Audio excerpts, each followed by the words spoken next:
Hello, I'm Joe Walensky, and I'm here with Claire Carlson of Blink, and she's going to tell us a little bit about what she's going to be presenting at the upcoming ConveyUX event. Hi, Claire, how are you?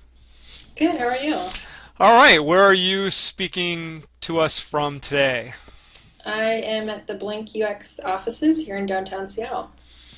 All right, well, I know from your background that you've been working at Blink for a couple of years now, and your topic that you're going to have at the conference is improving UX through customer experience mapping. So why don't you give us a little overview of what you'll be talking about and how that fits into the work that you do? Yeah, no problem. So first of all, I didn't know much about customer experience mapping about a year ago. Um, Blink engaged with a company called Zap, which is a Brazilian research or a real estate company in Sao Paulo, and they wanted to redesign their website. And to do that, we had to ask a lot of questions that we wouldn't normally ask for a research project because we just had no idea what the real estate market was like there, what the culture was like around real estate there. So what we did was we created the customer experience map as a tool to both inform us as we designed their website, um, and just a way to kind of familiarize ourselves with the culture there. Um, so we learned a lot through that process. Like I said, we asked a lot of questions that we wouldn't normally do on research projects, and in doing so, we got a lot of feedback that helped the design.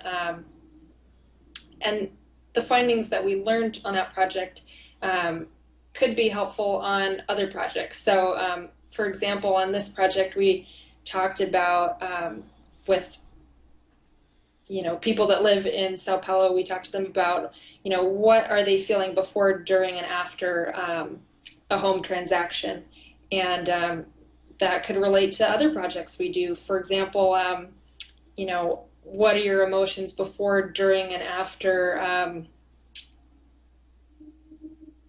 I don't know, creating a retirement plan or something like that. So thinking about um, the overall experience from the user's perspective outside the realm of just the product that you're working on.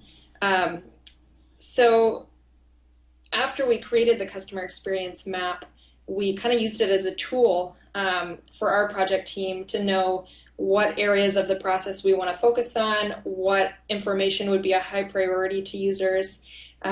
So it really made the whole design process much more efficient because of that, which was great. And I just wanted to share what we learned through that experience with other UX teams so that they can find ways to make their process more efficient. Well, obviously, Brazil is a gigantic economic system in and of itself. What did you? Was it what was it like just being part of that whole thing where you were designing specifically within that area? Um, well, it was definitely different for us because we have a lot of data from all our studies of how people react to certain types of content, and we couldn't really use that on this project. We were kind of like we had fresh eyes. We're like babies going into this project starting Hmm. from scratch, so that was definitely interesting. Also, there are just so many interesting quirks about Brazil and specifically real estate that it was really enlightening on this project. So, for example, they don't have an MLS in Brazil, so that was definitely a design challenge. And you know, every real estate website that you go to in the States, like Zillow or Trulia or Redfin, things like that, they all have this MLS that they can draw from. So it makes that process a lot easier. But that was something we didn't have available to us in Brazil. So we got pretty creative about how to kind of sidestep that challenge. All right, great. Well, yeah, I think that that'll be great insights for people that are interested in possibly getting involved with that area themselves in the future. So, thanks for taking a few minutes to talk about the session, and we'll see you at the Seattle event in February. Sounds good. Thank you. All right, thank you.